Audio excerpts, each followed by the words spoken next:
नमस्ते बच्चों, आज हम लोग क्रिया विशेषण पढ़ेंगे। क्रिया विशेषण है अविकारी शब्द, ठीक है। यानी कि विकार के आधार पर शब्द के दो भेद हैं। कौन कौन से? पहला है विकारी, दूसरा है अविकारी। विकारी 4 हैं, अविकारी भी 4 हैं। अब विकारी 4 कौन कौन से हैं बेटा? तो संज्ञा, सर्वनाम, विशेषण और क्रिया, ये चारों ही विकारी शब्द हैं, क्योंकि इनमें लिंग, वचन और कारक के कारण विकार उत्पन्न होता है, यानी कि परिवर्तन होता है। कैसे? तो लड़के, लड़कियां, लड़के जा रहे हैं, लड़कियां खड़ी हैं, लड़की आ रही है। यहाँ देख रहे हैं आप कि क्रिया में कितने तरह के परिवर्तन उत्पन्न हुए और क्रिया के कारण ही कर्ता में भी, यानी कि संज्ञा में भी परिवर्तन हुआ। कैसे? लड़कियां, लड़के, लड़की, लड़का इत्यादि हम जो भी शब्द बोलेंगे संज्ञा वाले, वो क्रिया के कारण परिवर्तित हो सकते हैं या क्रिया में भी परिवर्तन उत्पन्न हो सकता है। जैसे लड़कियां खड़ी हैं, क्रिया में परिवर्तन हुआ, खड़ी हैं। लड़की खड़ी है। आप देख रहे हैं एक में एक वचन है, एक में बहुवचन है।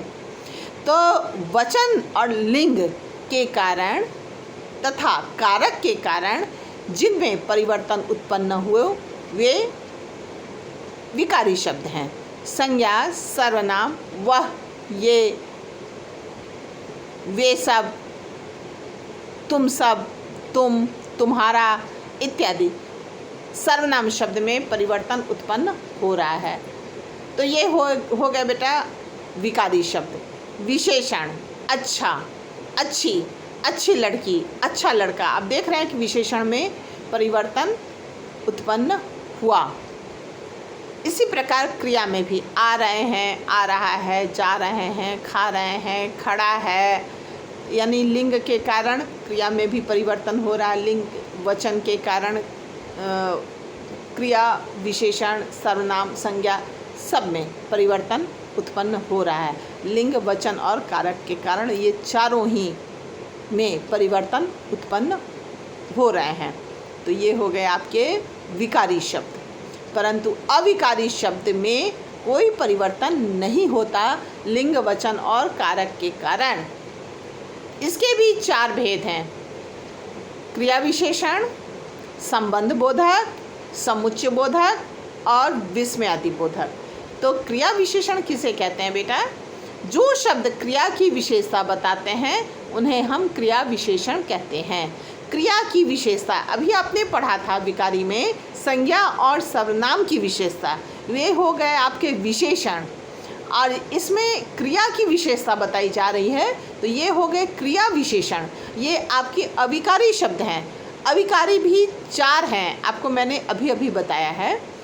अब क्रिया विशेषण के भी 4 भेद हैं, ठीक है। जैसे कि आपका स्थानवाचक क्रिया विशेषण, जो शब्द क्रिया के स्थान के बारे में बताते हैं उन्हें स्थानवाचक क्रिया विशेषण कहते हैं।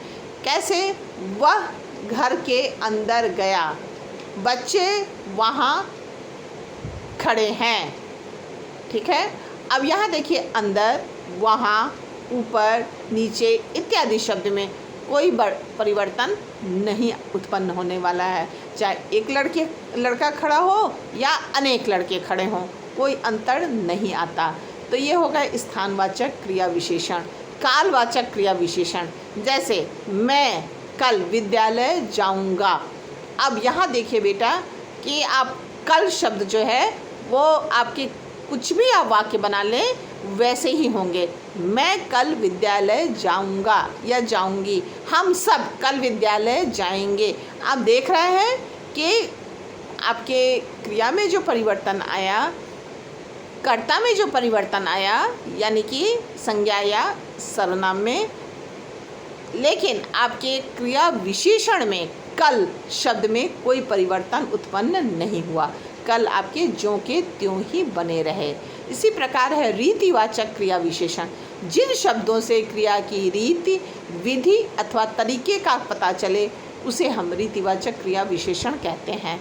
जैसे मेरा भाई धीरे धीरे चलता है। धीरे धीरे शब्द देखिए कि कोई परिवर्तन नहीं होगा। मेरा भाई धीरे धीरे चलता है, मेरी बहन धीरे धीरे चलती है। बहन आपने कहा, आपने भाई कहा, मगर आपके धीरे धीरे में कोई अंतर नहीं आया। कछुआ धीरे धीरे चलता है, ठीक है। राम धीरे धीरे पढ़ता है। आप देख रहे हैं कोई परिवर्तन आया धीरे धीरे में? कोई परिवर्तन नहीं। तो ये है रीतिवाचक क्रिया विशेषण। तो अब बेटा आपने इतना तो समझा। परिमाणवाचक क्रिया विशेषण, परिमाण का तो मतलब आप समझते हैं, नाप तौल। जैसे वह कम बोलता है, वह कम बोलती है, वह अधिक बोलता है, वह अधिक बोलती है। आप देख रहे हैं लिंग और वचन के कारण कोई परिवर्तन नहीं आया। वह कम बोलती है स्त्रीलिंग, वह कम बोलता है पुल्लिंग, वे कम बोलते हैं बहुवचन, वह कम बोलता है एकवचन, लेकिन कम में कोई परिवर्तन नहीं आया। तो इसी प्रकार बेटा क्रिया विशेषण के ये 4 भेद हैं और इसको आप बहुत ध्यान से पढ़ेंगे और समझेंगे। दूसरा हो गया आपका है संबंध बोधक। तो संबंध बोधक का मतलब है कि संज्ञा और सर्वनाम के बीच जो संबंध स्थापित करे। जैसे वह वृक्ष के नीचे खड़ा है, ठीक है, के नीचे जोड़ा जा रहा है वह और क्रिया को। तो आप देख रहे हैं वे वृक्ष के नीचे खड़े हैं। अब आप देखिए वह खड़ा है और वे खड़े हैं, अंतर आया, मगर के नीचे में कोई अंतर नहीं आया। ये हो गया आपका संबंध बोधक। समुच्चय बोधक तीसरा है अविकारी शब्द। समुच्चय बोधक का मतलब होता है जो 2 शब्दों, वाक्यों या वाक्यांशों को जोड़ने का कार्य करे। जैसे तथा, परंतु, अथवा, इसलिए, अतः, क्योंकि इत्यादि जैसे शब्द तो 2 वाक्यों, वाक्यांशों इत्यादि को जोड़ते हैं, ठीक है। तो इनमें कोई परिवर्तन नहीं होता, क्योंकि, इसलिए, अतः, परंतु, तथा ये सब ज्यों के त्यों ही रह जाते हैं। अब चौथा है आपका विस्मयादि बोधक। विस्मयादि बोधक भी आपके अविकारी शब्द हैं। जैसे कि वाह, तुमने तो कमाल ही कर दिया। वाह वाह, ये इस लड़की ने तो बहुत अच्छे अंक प्राप्त किए। वाह वाह, इस लड़के ने तो बहुत अच्छे अंक प्राप्त किए। अब आप देख रहे हैं आपके लिंग में परिवर्तन हुआ है, मगर वाह वाह में कोई परिवर्तन नहीं हुआ, ठीक है।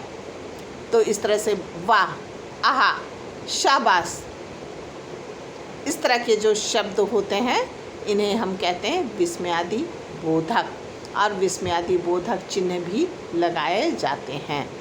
तो आप बेटा अविकारी और विकारी ज़रूर पढ़ेंगे, ध्यान रखेंगे, याद करेंगे। विकारी शब्द 4 हैं, संज्ञा, सर्वनाम, विशेषण, क्रिया। इनमें विकार उत्पन्न होता है लिंग, वचन, कारक इत्यादि के कारण। अविकारी शब्द भी 4 हैं, क्रिया विशेषण, संबंध बोधक, समुच्चय बोधक और विस्मयादि बोधक। ये आपके 4 हैं और इनमें कोई परिवर्तन नहीं होता। इसी अविकारी को हम अव्यय भी कहते हैं। अव्यय और अविकारी दोनों ही एक हैं। आप ये नहीं समझेंगे कि अव्यय कुछ और है और अविकारी कुछ और है। इसी प्रकार बेटा निपात एक अविकारी शब्द है। यद्यपि वह अविकारी में इन चारों में निपात को शामिल नहीं किया जाता, मगर निपात के भी रूप में कोई परिवर्तन नहीं होता। जैसे ही, भी, तो, इस, भर इत्यादि शब्द जो होते हैं वे निपात हैं। वे वाक्य में जोर देने के लिए, शब्द पर जोर देने के लिए उसका प्रयोग होता है। वह भी तो आएगा, भी माने उसका आना तय है। तुम तो आओगे ही। तो देखिए शब्द पर बल दिया गया, वाक्य पर बल देने के लिए तो का प्रयोग किया गया। ये है बेटा निपात। इसे भी अविकारी ही कहते हैं, लेकिन यह अविकारी शब्द के विकार के आधार पर जो भेद उत्पन्न होते हैं उन चारों में इसकी गिनती नहीं होती। ये तो अलग है, मगर ये भी एक अविकारी ही माना जाता है। ठीक है।